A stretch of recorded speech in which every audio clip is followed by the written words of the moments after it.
What are the top 3 lifestyle changes para maiwasan ng stroke?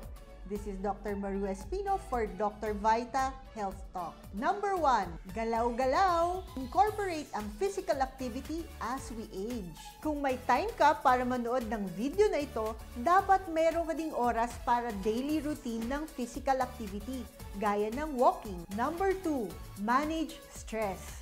Nakaka-stress naman talaga ang madaming bagay. But binge eating is not stress management. Next, learn to say no. Because your health depends on it.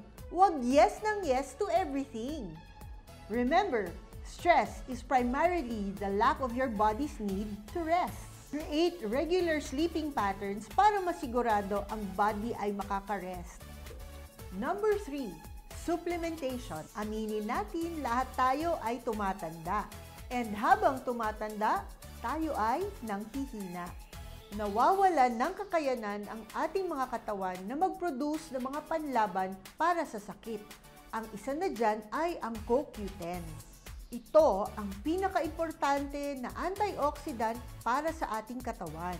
Ang coenzyme Q10 or CoQ10 ay isang substance that our human body makes naturally para labanan ang free radicals na sumisira sa cells ng ating katawan.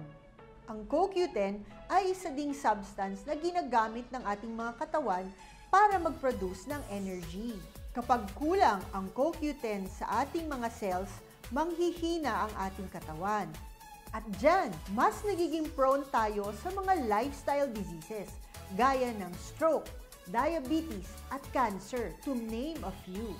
Do you know that people with certain conditions such as heart disease and diabetes have low levels of CoQ10?